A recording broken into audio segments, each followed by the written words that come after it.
Hey guys, it's me, Cheryl360, and this is a quick car talk because I had a very interesting Twitter interaction that I want to share with you guys. I thought it was pretty cool.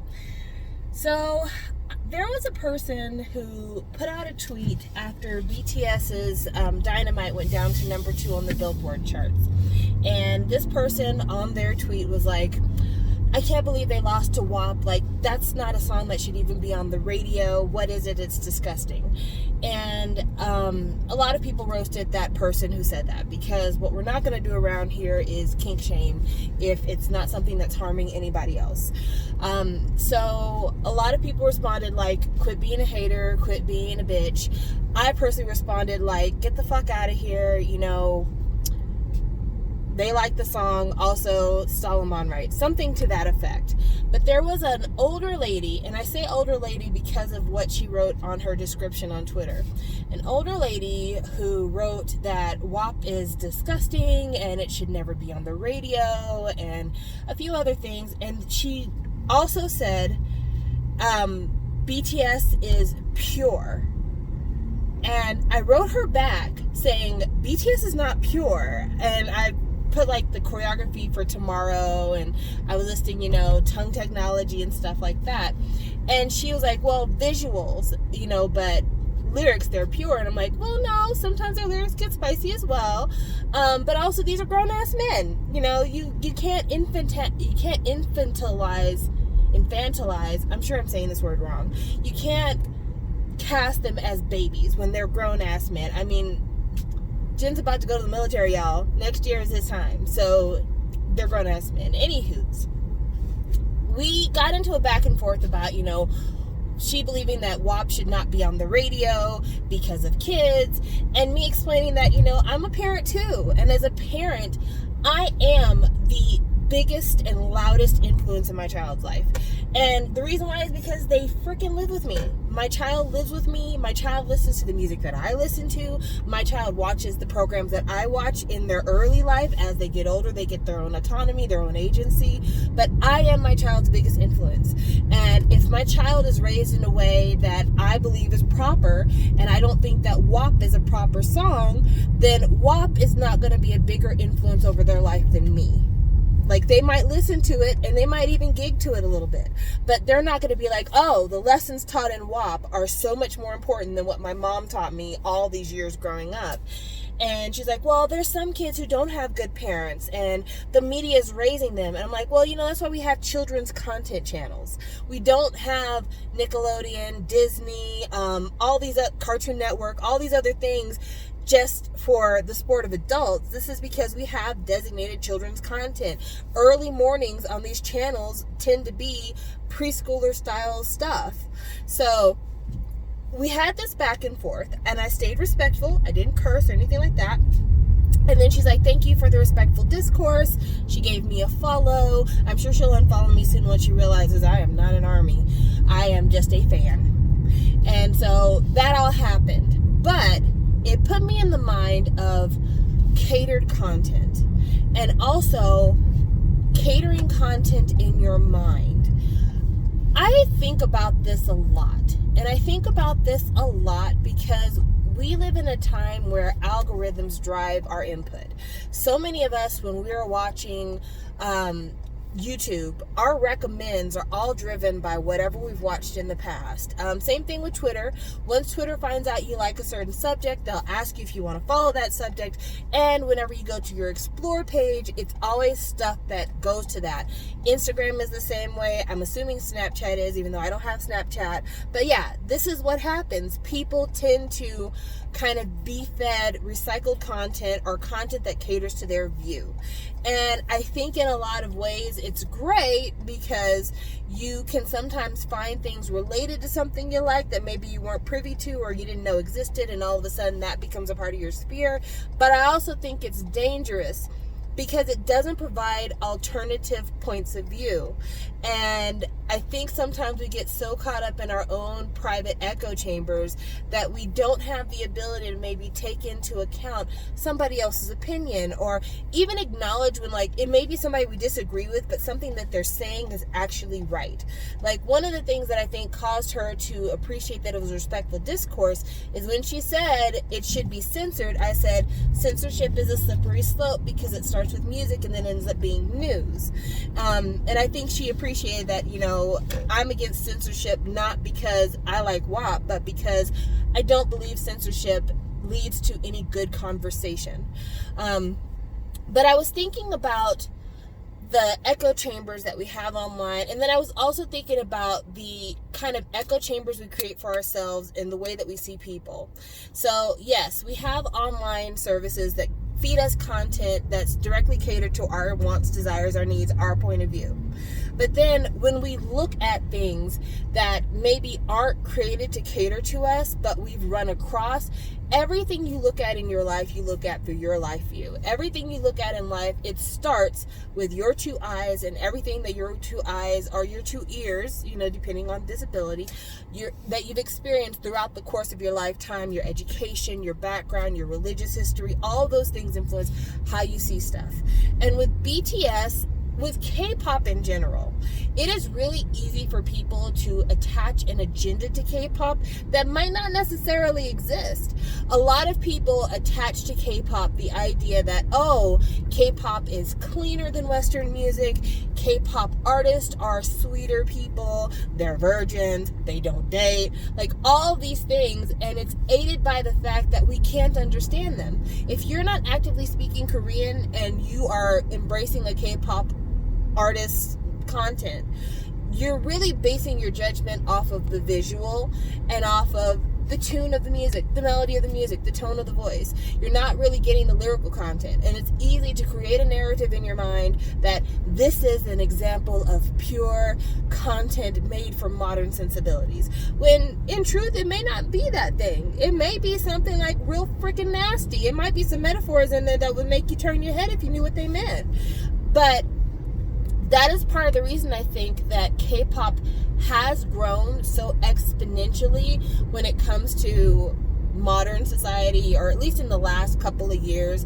It's not just BTS, it's not just Blackpink, it's not just Twice. It's also the fact that there is so much messaging that comes with enjoying Western media if you speak English. If you speak English, it's not just, oh, this is a really beautiful video and I really like the melody of this song. It's also like the words, and sex sells, vulgarity sells, scandal sells, titillation sells. And because of that, you know, I know personally as a parent, part of what threw me into K-pop is I got tired of hearing a song that I like the melody to, but the lyrics are, I'm going to stick my penis in your vagina and I'm just going to leave it in there. I'm talking about Chris Brown, by the way. And so K-pop I definitely gravitated to, because I'm like, I don't know what you're saying, but at least I don't have to know what you're saying to enjoy your music. And I'm still there. I'm still very much there. I'm not there in so much as, like, I believe that all K-pop artists are pure and clean individuals, because past scandals have told us that ain't true. But also human nature. There's no such thing as like a pure and an untouchable human being, besides maybe children. But with adults, we all have our thing. We all have our hidden, you know, something that we don't need the general public to know about us. You know what I'm saying? But I still very much enjoy K-pop music, even if the lyrics are trash, because I don't understand the lyrics. So I'm able to like enjoy it purely on a, I like the visuals, I like the sound, I like the tone of voice, I think the choreography is cool level. But casting assumptions about these artists based on the curated content that they choose to share with us is a problem. And it's a problem because dangerous things happen when you do that. What happens when you do something like that is that you end up with examples like this one Korean hip-hop collective, where they're actively targeting African American females because they have this kind of like Afro fetishism, but they know that there's black women, black girls who also have a Korean fetishism, and they're like, oh, you like Korean dudes? I want to fuck around with black girls. How about I go ahead and make this happen by making you think I'm a pure K-pop boy? And then I get you in a tacky situation and I treat you like trash because I actually do believe that black women have no value in society. And that kind of stuff happens because everybody has assigned a certain kind of personality or a certain kind of character aspect to these people outside of who they really are. And I think it's very important for us to keep in mind the humanity of our artists all the time. Like, I could imagine if somebody who was new to K-pop was to see Wonho in the context of Monsta X, early Monsta X, and be like, he's such a sweetheart. And then that person immediately being exposed to open mind afterwards and being like, what the fuck happened? I thought he was such a pure baby. And not, taking into consideration, this is a grown-ass man. This is a grown-ass man with a beautiful fucking body. You don't think he uses his beautiful fucking body to be fucking other beautiful fucking bodies? Of course he is. Because he's grown. And there's nothing wrong with that. There's nothing obscene about that. If it's consenting adults doing the do and using protection and not being dangerous towards one another, I don't give a fuck. Share your beautiful body with me if you'd like to. Thank you. Appreciate you. But yeah, I think especially a lot of people who got into K-pop that are older people, especially my age group, are people who are into K-pop who are super young and their ideas about sexuality and sexual health haven't been firmly established. K-pop is all about fantasy fulfillment and meeting your own individual fantastic agenda. And it just really sucks because this is when people get up in arms when your idol gets married, when your idol has a baby, when your idol does the thing that everybody else in their generation is doing because you already had assigned this is what they're supposed to be like to them, and you're not willing to look at it and be like, hey, maybe they're more than just that dancing, singing, smiling person I saw on the television. It also makes it for a really uncomfortable situation when something terrible happens. When your idol gets caught being a sexual abuser, when your idol gets caught being a sexual assaulter, when your idol gets caught being a fraudulent person, when your idol gets caught just being a miserable, trash-ass, garbage dumpster fire. And then all of a sudden it's like, well, no way. Because my idol is pure and beautiful. Did you not see their video? Did you not watch their movies?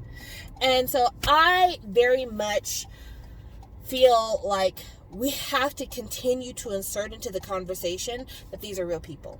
I very much feel that we have to continue to remind ourselves, this is media. This is media, guys. Even if you're following somebody on their personal Instagram account, even if you're following somebody on their personal Twitter, it's not a 24/7 surveillance camera. Get what I'm saying? Do you dig? When I tweet on Twitter, I very much choose what I want you to hear. There are things that have happened in my life that you guys will never know about unless I just one day decide I'm ready to spill all the tea. But I have things that belong to me that don't belong to anybody else. I have situations that belong to me that don't belong to anybody else. And I don't feel the need to put that on the social medias. And I'm sure you guys do too. I'm sure you have things that are going on in your personal life, in your family, with your friends, maybe with your health, that you don't feel the need to expose because you don't think that the public needs to know about that. Now, if you have that same amount of agency over your life, what makes you think that the idols who have thousands of dollars to lose on their public appearance wouldn't keep those same things in their back pocket as well? We don't know, well, we do know Taemin likes to be tied up, but we don't know which idols are heavy into BDSM. We don't know which idols are heavy into real kinky toe sucking shit. We don't know any of that. And we don't know which idols might be maps. Real talk. We don't know. And so it's not cool to assume something about an idol that we haven't been told, but also it's not cool to assume that everything we've been told is everything that's a fact, because that's how you get caught up in these streets. So I just wanted to have that discussion with you guys because it's something that I've talked about with you guys several times before, but maybe it's been a minute, but I see it happening over and over and over again. And the most harmful thing about this, besides the fact that somebody might act out based on their assumptions, the most harmful thing about this is that we judge ourselves by the people around us. We assume that we're good people, that we're bad people, based on the people in our lives and what we believe about the people in our lives. And there are folks out there whose entire worldview is shaped by false equivalencies, is shaped by false imagery, is shaped by a lie. And I don't want to see somebody be harmed by an assumption they made about a K-pop idol. So thank you guys so much for this conversation. I really appreciate it, and I'll talk to you guys later. Bye.